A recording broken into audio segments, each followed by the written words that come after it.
What happens when a man of the cloth goes to war against the wee people living in the forest?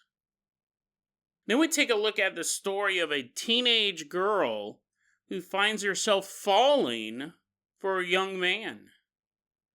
She hopes that this relationship may be the one. She hopes that he might be able to be the father to her child.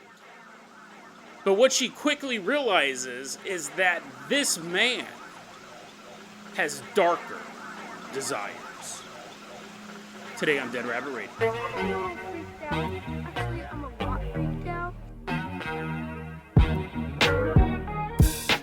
Hey everyone, welcome back to another episode of Dead Rabbit Radio. I'm your host, Jason Carpenter. I'm having a great day. I hope you guys are having a great day too. You guys are having tons of fun doing whatever you're doing. I hope you guys are staying cool during this global heat wave, but someone who is cool no matter what. They could be cool on the surface of the sun itself. Walking into Dead Rabbit Radio Command, everyone get on your feet and give it up for Rudy Jazz. Woohoo, yeah, wee! Haha, yeah, walking on in, feet on fire, but doesn't feel a thing. Rudy, you're going to be our captain or pilot this episode. Rudy made a donation during our 6th anniversary live stream special. Really appreciate that. That is why you're going to be our captain or pilot. If you guys can't support the show financially, I totally understand. I really do. Just help spread the word about Dead Rabbit Radio. That helps out so much. Tell your friends, tell your family, tell everyone you know. Dead Rabbit Radio is your favorite paranormal show. Rudy Jazz, let's get this party started. I'm going to toss you the hair hang glider. Everyone climb on and grab a hold of Rudy Jazz's ankles as they jump off the highest point of Dead Rabbit Command and glide us all the way out to Indiana.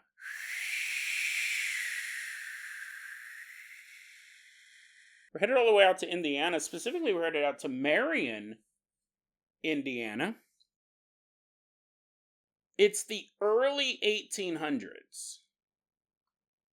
And we're walking around Marion, Indiana, and we see this church, and it's like a tiny church. They don't even have like a bell or nothing like that.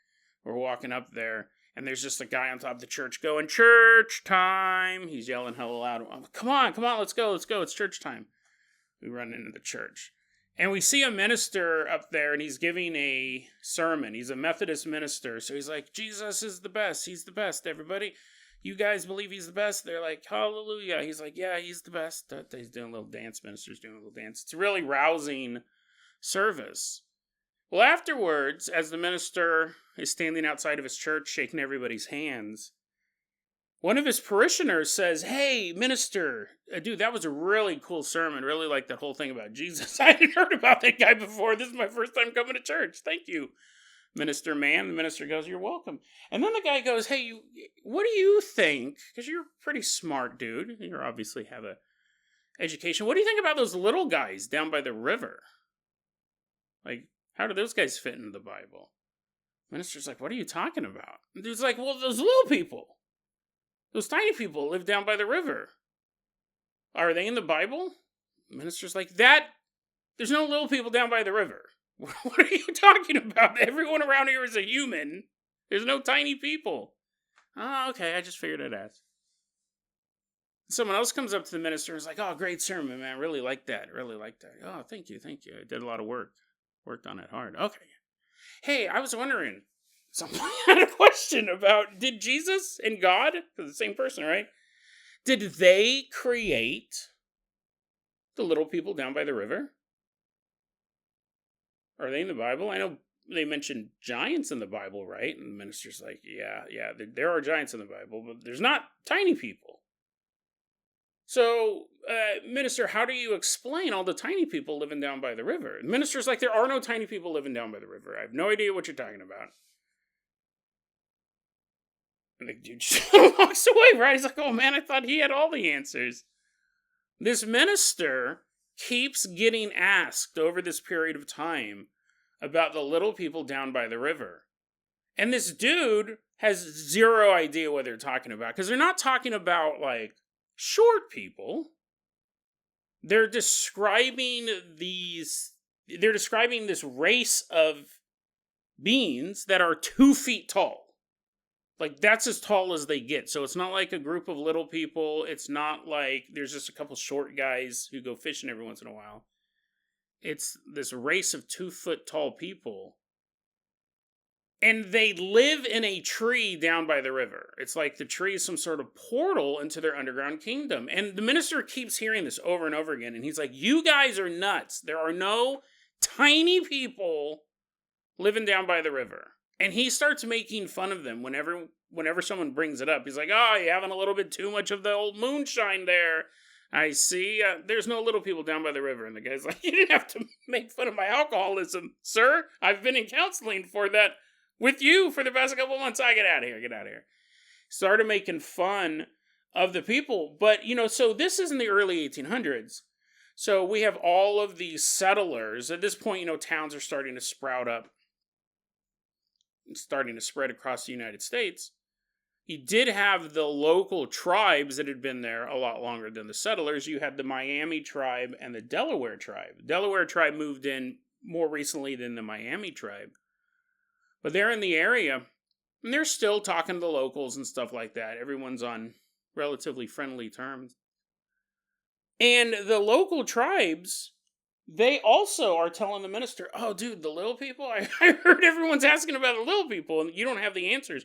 We know who the little people are. Yeah, there's a bunch of little people down by the river, living in a tree.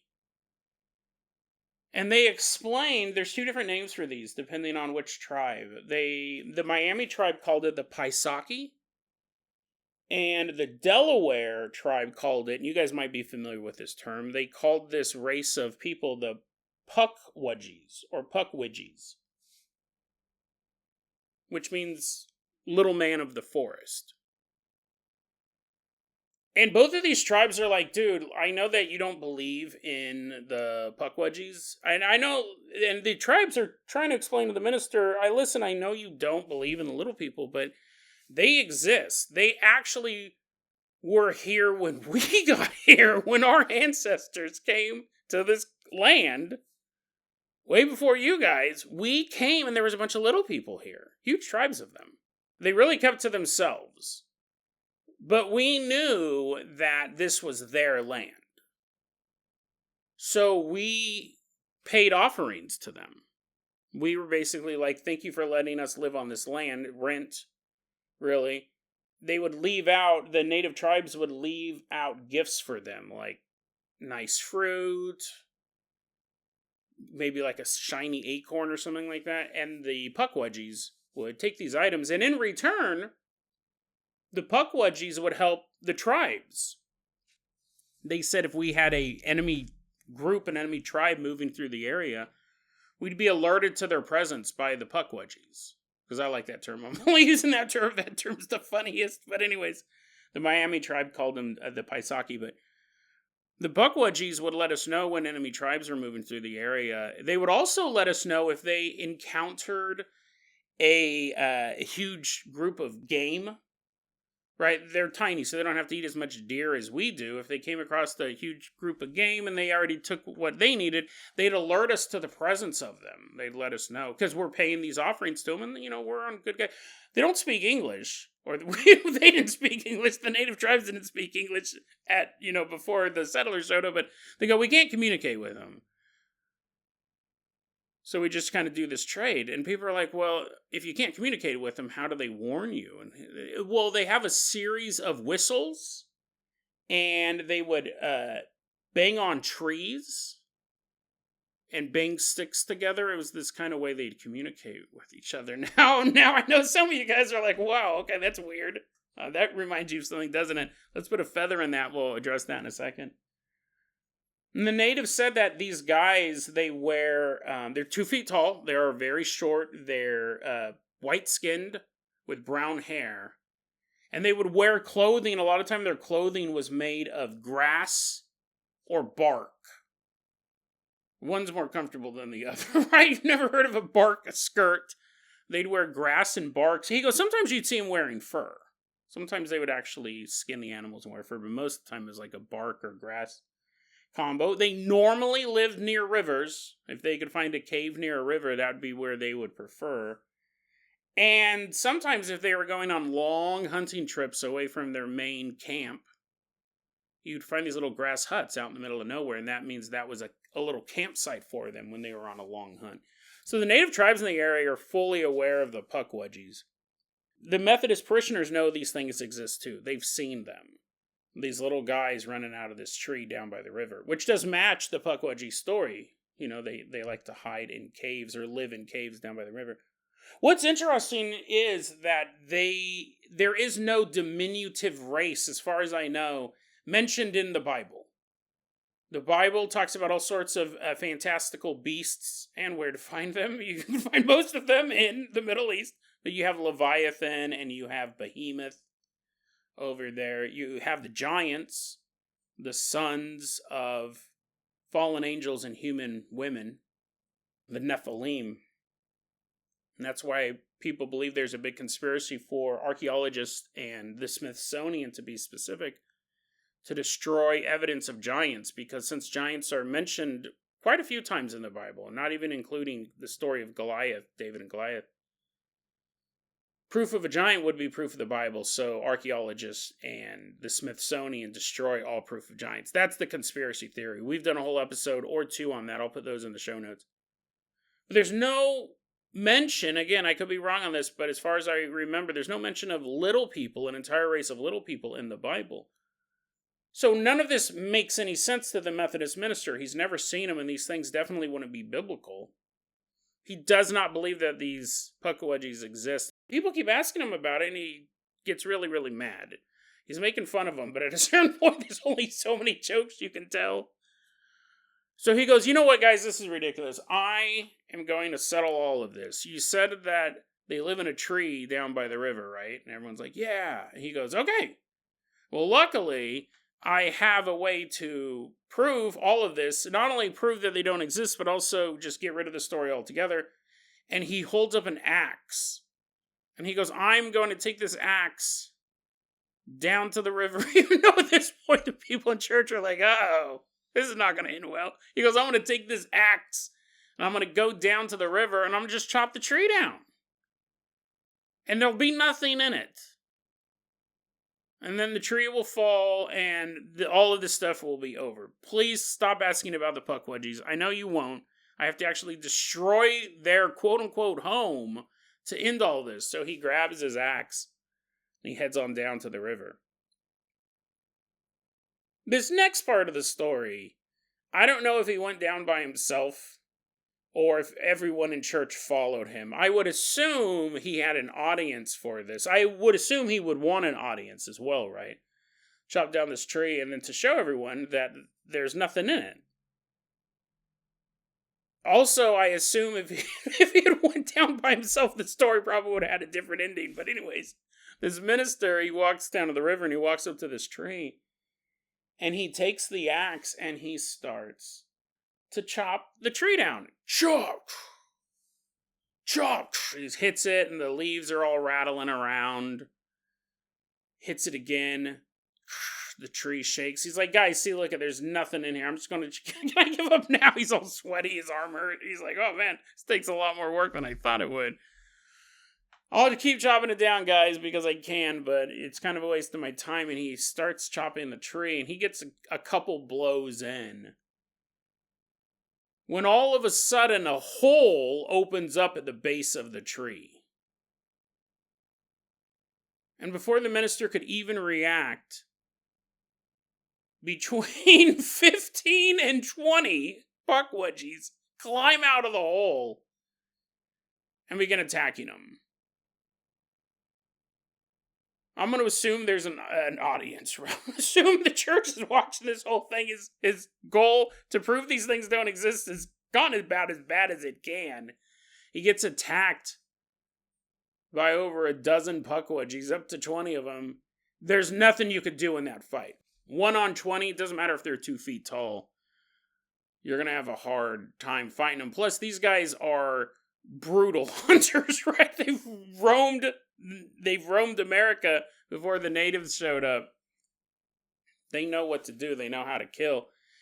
these Pukwudgies, they attack him, and it's not like they're tickling him. It's not like they're just jumping on his back and being funny like Smurfs. No, one of them pulls out a flint knife and slashes the minister's throat. And the minister stumbles backwards. He's dropped the axe at this point. He's holding his throat, trying to keep the blood in that's flowing out of this fresh wound. And he scrambles away from the attack. And again, this is why I assume there was other people watching, because he survived. I'm sure they were able to bandage him up. He did get his throat slit by one of these guys. They weren't fooling around. He was trying to destroy their house. They probably also heard some of the jokes he was making, too. They're like, shaking their hand at him. We'll get him one of these days. He survived. But after that day, he no longer made fun of people who believed in the Pukwudgies, because he himself knew that these things were real. It's an interesting story. Is it a fable?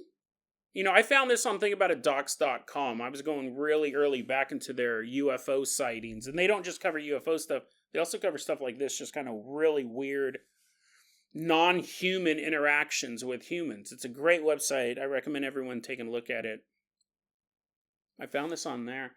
And I read it, and I'm coming in with a couple different priors. One, the story of the Pukwudgies is something you find in a lot of tribes. They're not always called that thing. There's a lot of tribes in different parts of the United States that say, when we got here, there was already a race of people here. They're not human. It wasn't like they were saying they were short humans. They were something different. They looked human, they were humanoid. But you find those tribes, you find those stories kind of scattered across the United States of these natives coming in going, yeah, we weren't the first ones here. There were these tiny people. Depending on what region of the country you're in, sometimes they're friendly. Like in this particular area, you could communicate with them. There's another version, and I think it might be further west, like maybe even in Colorado, somewhere out in there, where they're cannibals. Vicious little men who eat humans. They're far more brutal than the Pukwudgies, but the descriptions are the same. They're very short, about 2 feet tall, and they wear clothes made of grass. And they would come out and just kill people. And so basically those tribes are like, okay, we're not going to be here. We're just going to move. We're going to go somewhere else. Stay away from that mountain range. So I came into this story knowing that this is a pretty common story among tribes in the United States. We weren't the first ones here. There were these tiny people that lived here before us. Also coming in with the idea of them banging the sticks. When I was reading this, got really excited by that part, because the banging the sticks and knocking rocks on trees, that's how Bigfoot communicate with each other. That's very famously how Bigfoot, Sasquatches communicate over long distances with each other, because it echoes through the forest. A stick on a tree, you can hear it. In a natural world where there's just birds and squirrels and stuff like that, banging a stick against a tree would sound unusual enough, because that's not going to happen in that environment. So that sound would carry. A Bigfoot obviously is using logs, right? They're using bigger sticks. But just the idea of being able to communicate that way makes sense. And again, I read that and I go, that's very similar to how today the Bigfoot communicate with each other. These guys would whistle. Bigfoots have more of like a yelping sound when they say that they've recorded these sounds of Bigfoot talk. So I was like, okay, that again tracks. That makes sense. This story, I found out about it on thinkaboutitdocs.com. They got it from a website called Unnatural Indiana, which is a great website as well. If you're specifically looking for Indiana stuff, it was a great place to kind of hang out. I was checking that out here on Unnatural Indiana. And it's kind of a side setup from a bigger website called strangemag.com. All these are going to be in the show notes, but An Unnatural History of Indiana was written by Tim Schwartz, and he's putting all this research together as well. Super interesting. Now, here's the thing. I love this story. Anytime there's a mass combat in a story, I'm going to talk about it on Dead Rabbit Radio. I love this stuff. But I sat there and I go, okay, is the story real? That's what I always ask myself when I read something that's exciting. Really anything, before I put it on the show, I try to go, is it real? So we had some specifics. We had that it was a Methodist church. We had that it was in Marion, Indiana, but we were missing some other key details. The name of the minister or the exact year. I heard that it was the year 1800. Tim Schwartz said it was in the early 1800s. So now we kind of got a bit of a span. Is it just a story that's kind of going around? Well, maybe. But I did do some more digging, and you guys might be able to do a little bit more than this, but I did find out something interesting. So right now they do have at least two big Methodist churches in the area. First Methodist Church, though, was right in Marion County. It's right next to a river. It's like a walking distance of a river. And what's interesting is looking at the layout, I was looking at the Google Earth maps, looking at the layout of the city of Marion. A lot of the development comes right to the river, but when you get to where the First Methodist Church is, there starts to be a little less development, and then there's a huge green belt, and then there's the river. So I started thinking, well, could this actually be the church where all of this stuff took place? It's a Methodist church, it's in Marion, it's near a river, and it doesn't look like there's been any development done in that area, which I would argue it would be hard to lay a foundation if there's little people still living underground. What I found out was that apparently this current spot of this Methodist church, First Methodist Church of Marion, was built somewhere around 1853. What's interesting is around the year 1800, so we know where the current church is, but around the year 1800, a Methodist church was built in a place called Smith Swamp. That's in the area. I can't find it on a modern map. Smith Swamp. Methodist church was built. They called it Bethel Church. And it was built around 1800, a little bit before 1800.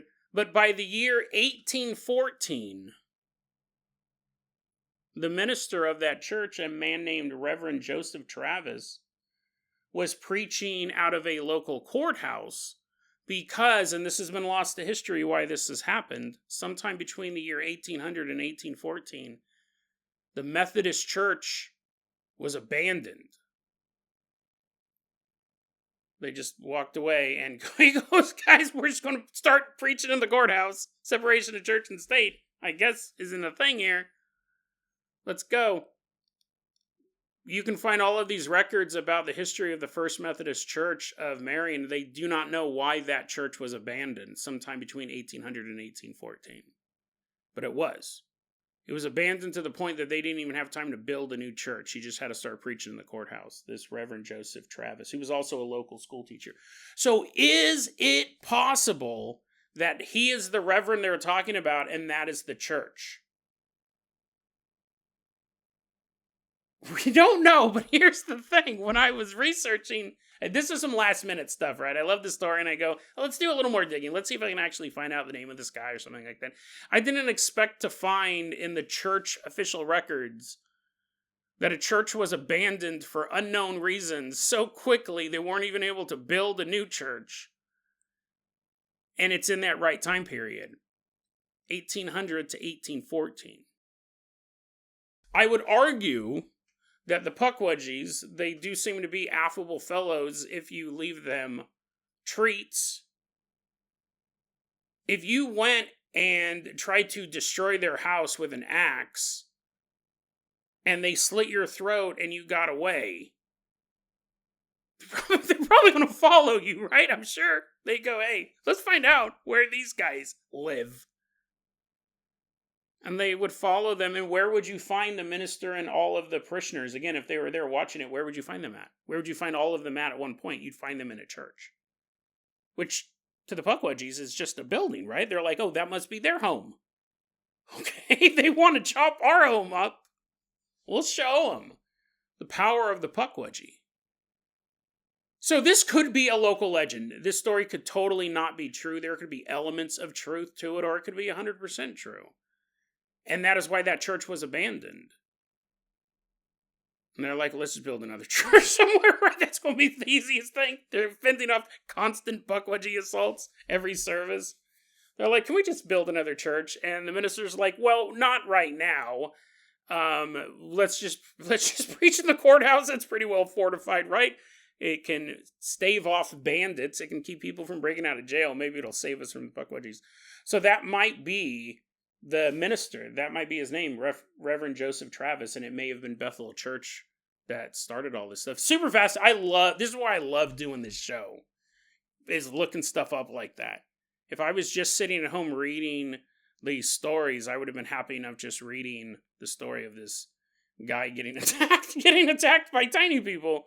But instead, it's possible that we did discover there is a little bit of truth to this. This might actually be the church. And now, if you guys want to do more research on it, I love it when you guys do that. You guys are constantly able to do more research, especially if you're out in the area. Maybe you're Methodist, right? Maybe you're Methodist. Maybe you are the descendant of this man who was attacked. You were born with a big scar across your throat because the puckwudgie blade went that deep. It scarred his DNA.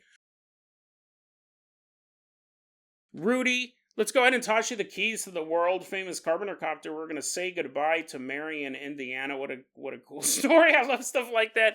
Fly us all the way out to a house in the suburbs.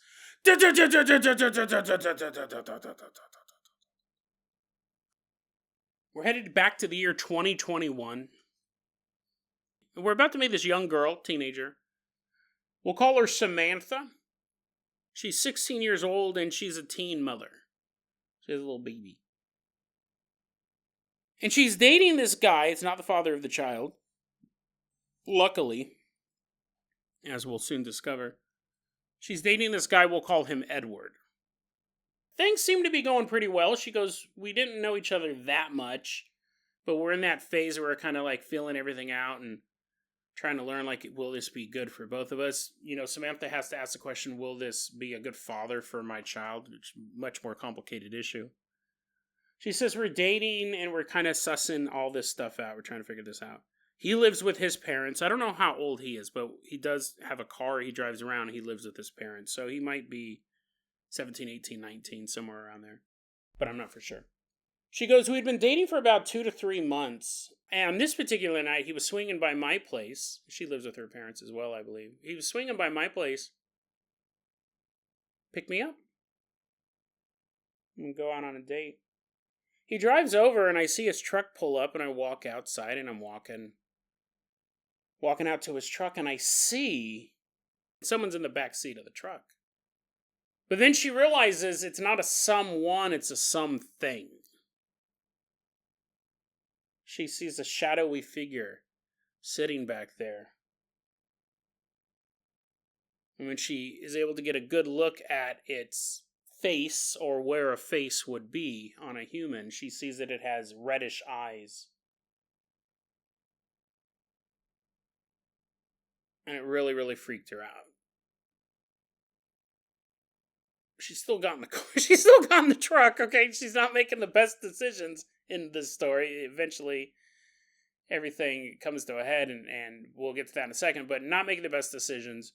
She gets in the car. I mean, like, that's kind of the term is a red flag, right? I think a demonic entity in the backseat of a truck is a pretty big red flag.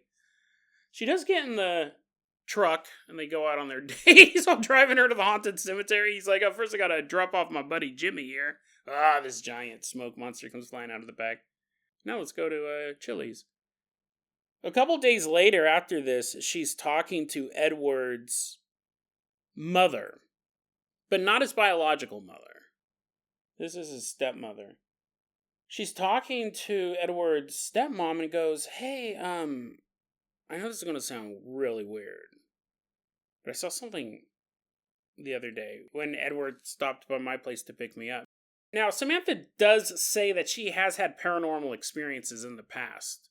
So she kind of is able to quantify this. If you've never had any sort of paranormal experience, your reaction could be totally different. Or, honestly, you might not even see anything in the first place. But she's able to go, okay, there's something dark going on here. There's something supernatural going on here. Has anyone else seen this? Is it just something that I'm picking up on? Is this girlfriend's intuition? Like, what's going on? She's talking to Edward's stepmom and says, hey, I know this is going to sound weird, but the other day when he came in to pick me up, I saw something in the back seat of his car. It's just this shadowy figure. These red eyes. Is there anything I need to know about? Is there anything I should be concerned about? And the stepmom goes, probably. There's probably something serious going on, because I've seen it too. I've seen this dark figure following him around.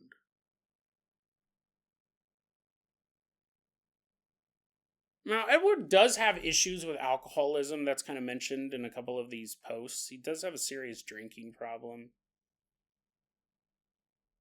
So you might figure that that's a manifestation of that. He might be over 21, actually, now that I think about it. He might have been much older than her, but you could be looking at someone in spiritual crisis. You could be looking at someone whose alcoholism is so intense, it's manifesting a negative form that follows him around. You may actually be looking at the manifestation of his alcoholism in this type of case.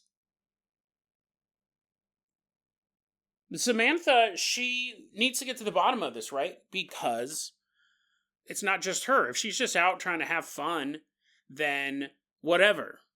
You know, she can take risks, but she's also thinking about her child. She's not just looking for someone to date and have fun with on the weekends. She's kind of starting to try to find someone who can help her raise her kids. So she asks Edward. She goes, hey, Edward, I know this is going to sound weird, but I saw this thing in the back of your truck the other night. And look, it was just this dark figure sitting there behind the truck when you came to pick me up. And Edward goes, oh, no, I know exactly what you saw. I know what that is.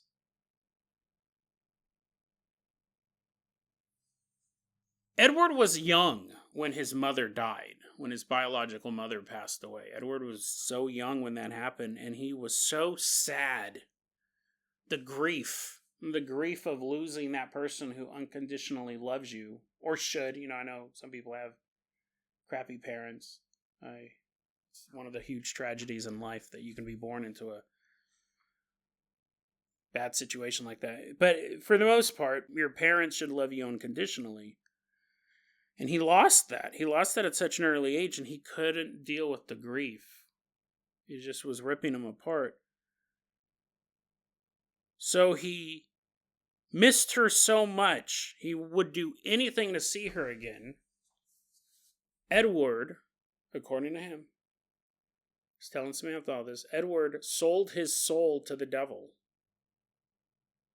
He said, I always gotta be careful when I say this type of stuff because I'm not doing it. I'm just quoting this guy while drawing these sigils. I'm like, let me show you exactly what he did. He went to the crossroads and he drew this on the ground.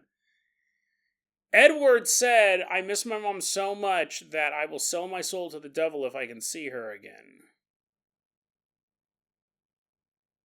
And he did. Whether there was a ritual involved in that, however he did it, Edward said that, I sold my soul to the devil so I could see my mother again. And Samantha said, did it work?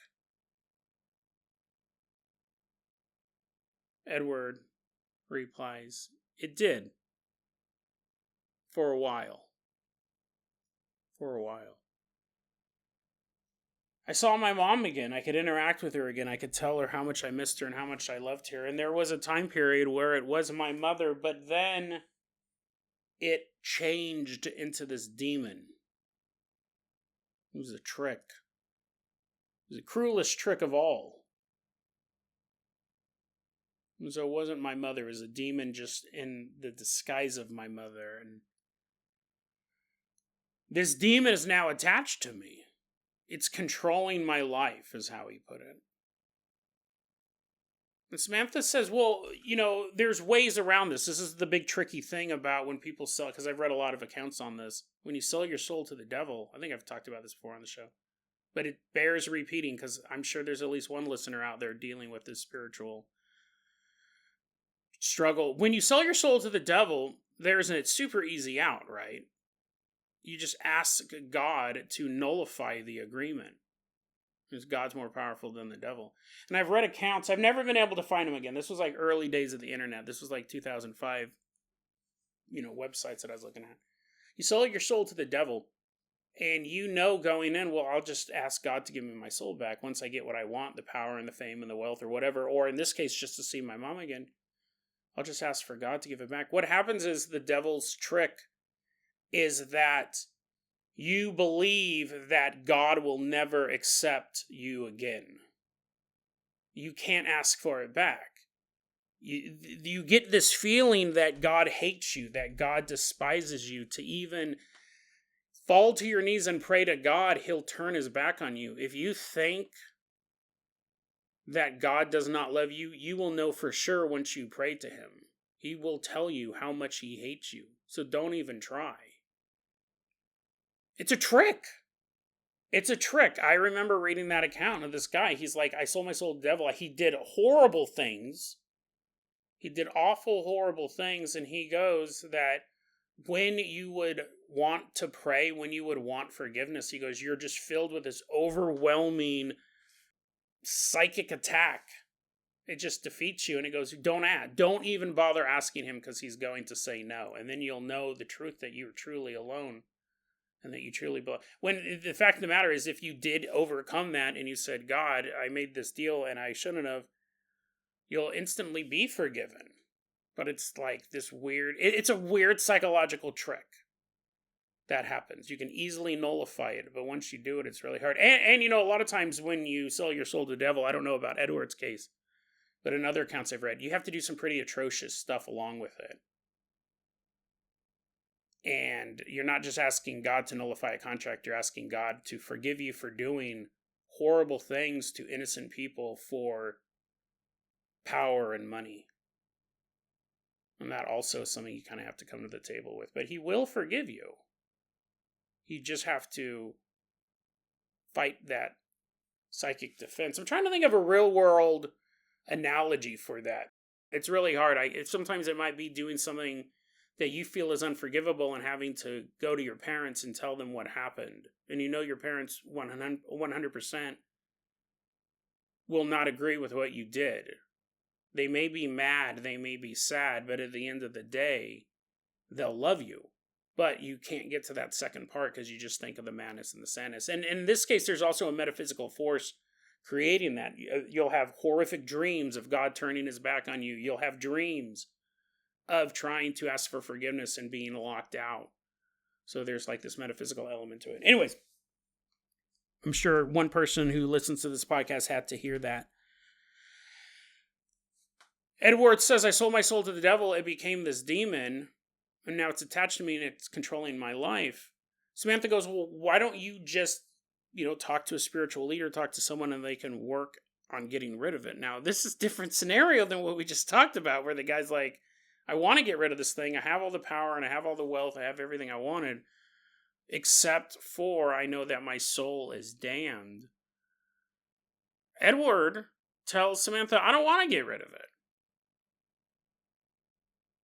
I don't want to get rid of this thing. And the reason why is because it made him feel powerful. Which makes sense, right? He's a young guy, right? We don't know how old he is, but 16 to 21, maybe. Lives with his parents. Probably feels pretty powerless. I think a lot of us feel powerless in the modern world. And he has this demon attached to him. He has this dark force following him everywhere. It probably did make him feel powerful. They probably were feeding off of that ego boost they were giving him. So now she is like, okay, so I'm dating this guy who made a deal with the devil and summoned a demon into his life and refuses to get rid of it, right? It'd be one thing if he's like, yeah, I made a terrible mistake. Let's drive down to the Methodist church in Marion, Indiana.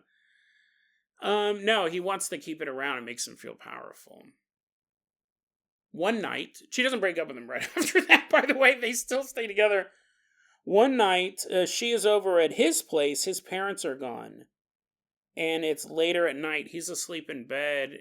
Samantha's staying up late, playing on her phone. And Edward's dog, who we'll call Rex, is in the bedroom with him, just kind of laying there.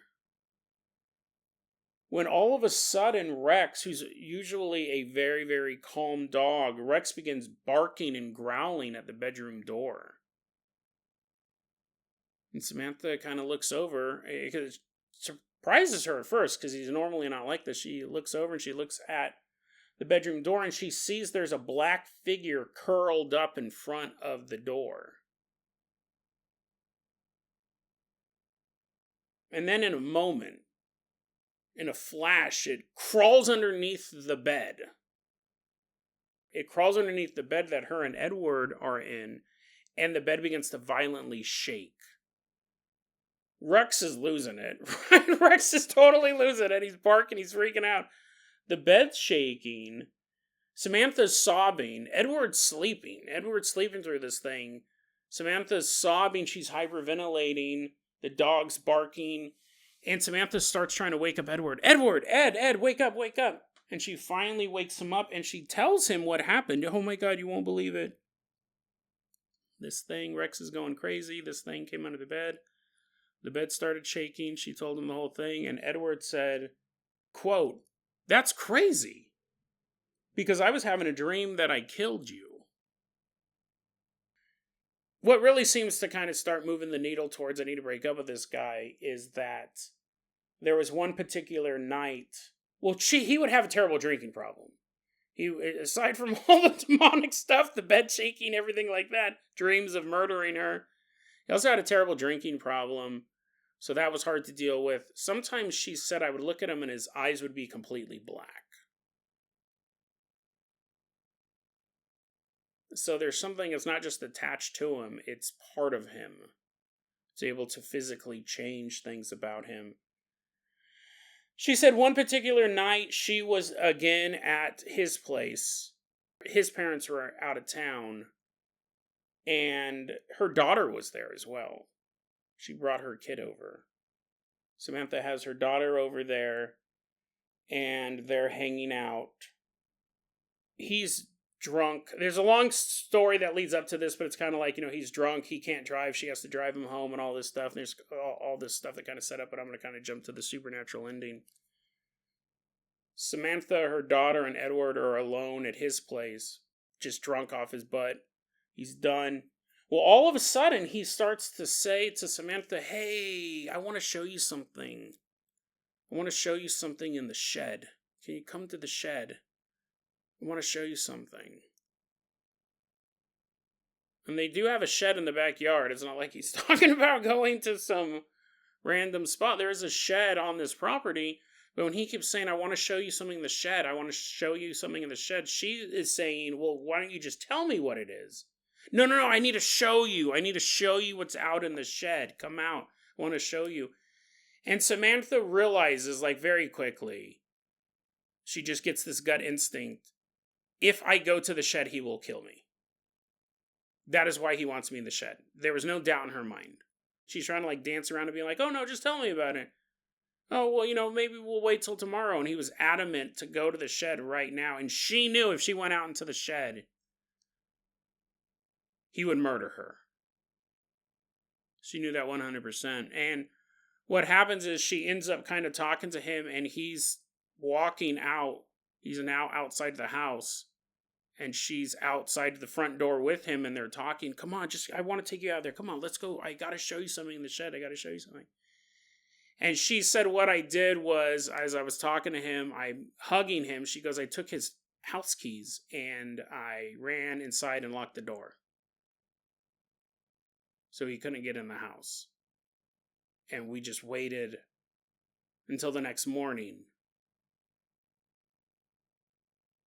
And she said the next morning he was passed out outside the house. Because he was super drunk. Also, probably having a demon takes a toll on the human body, I would imagine. And in the morning, comes and the parents are coming back. I don't know if they show up before or during or after this event, but he's passed out outside the house. And when she goes to rouse him, or really to go check on him, right? Because it is her boyfriend. He is possessed by a demon and possibly wanted to murder her, but she's not a monster. She want to make sure he didn't vomit in his own mouth, die in the middle of the night. She goes out there and he's passed outside,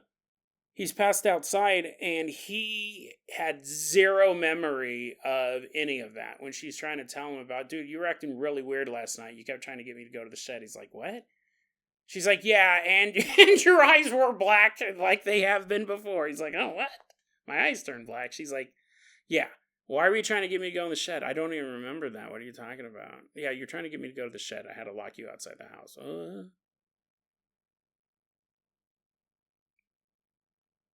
She did break up with him. It appears that she's posting these in small increments. She said the story...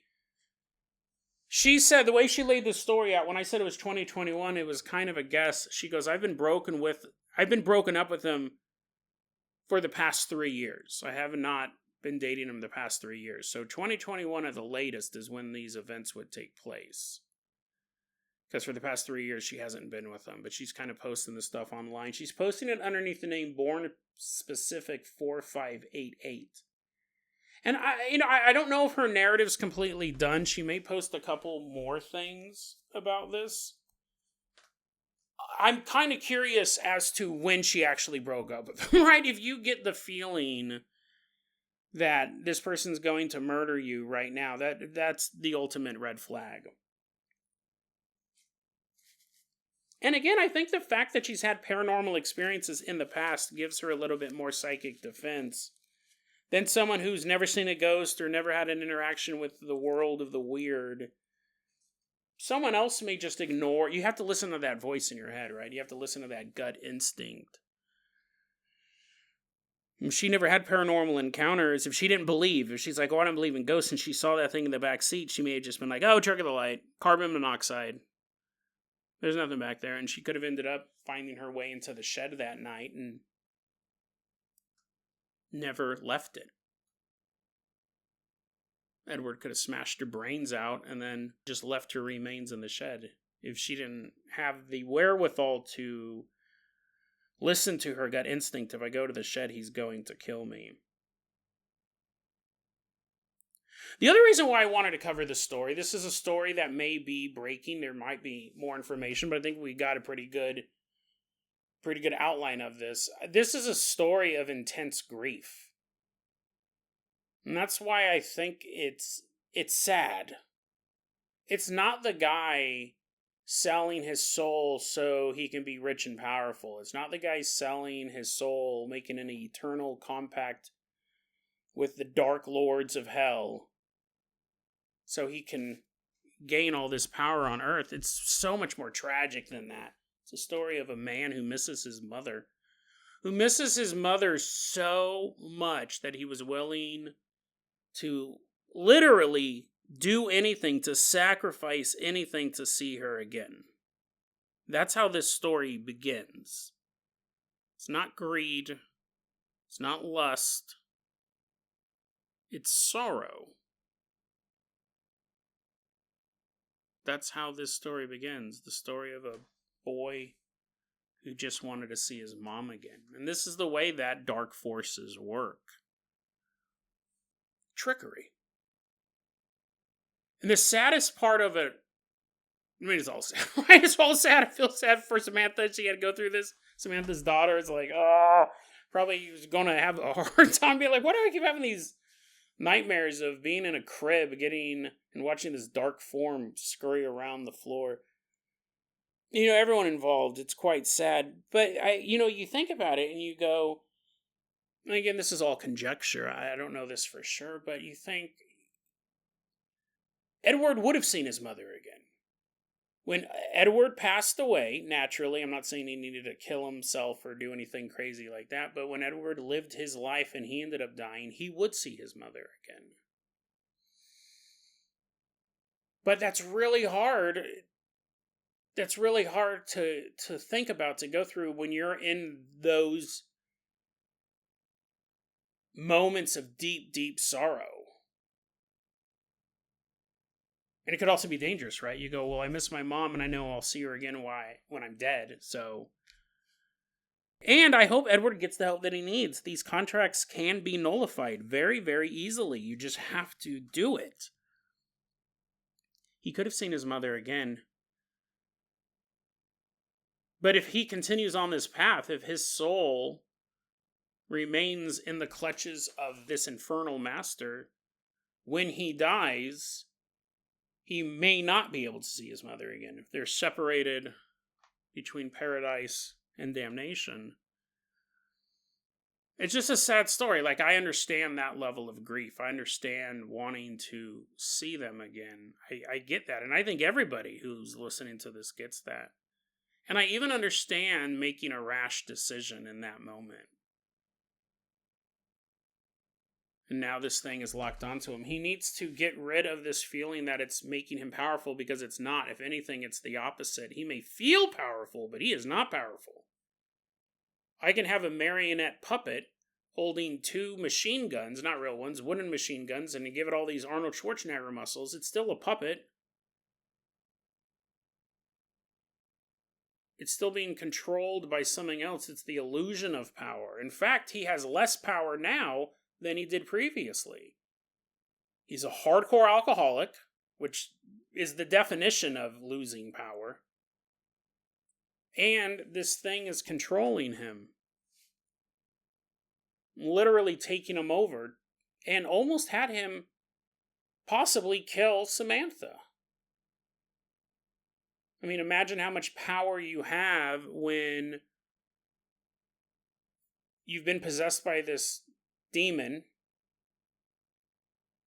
and the next thing you know, you're coming to in a police holding cell. And you don't know why you're there. As far as you know, the last thing you remember is drinking. You go, am I in the drunk tank? No, you find out that you murdered your girlfriend in the middle of the night. And you're like, no, I didn't do that. You're going to spend the rest of your life in physical jail and mental jail, because you'll always be trying to figure out what happened there. What happened in that moment? How would I kill somebody? How would I do that? I'm not a killer. But that demon made you do that. You had less power than you had before the bargain started.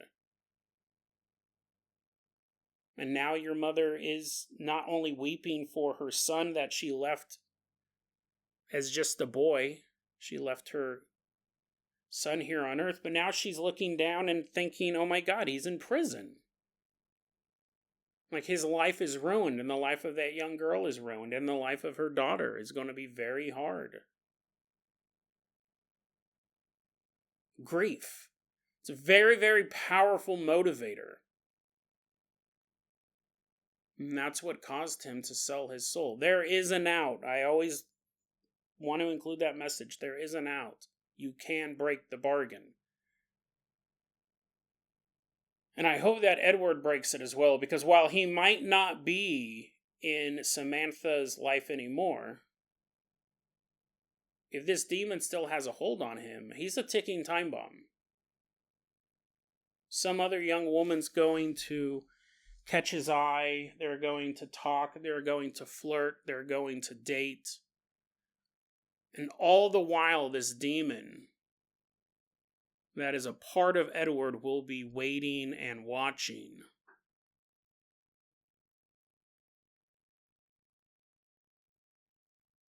Just because Samantha's not part of his life, just because Samantha's not in danger, doesn't mean that no one's in danger. Because even now, even right now, as you're listening to this podcast, somewhere out there, Edward may be talking to his girlfriend, asking her to come to the shed. He needs to show her something out there. He can't tell her what it is, he just needs to show her. Samantha was lucky enough to escape this demonic trap. But the next woman in Edward's life, she may not be so lucky.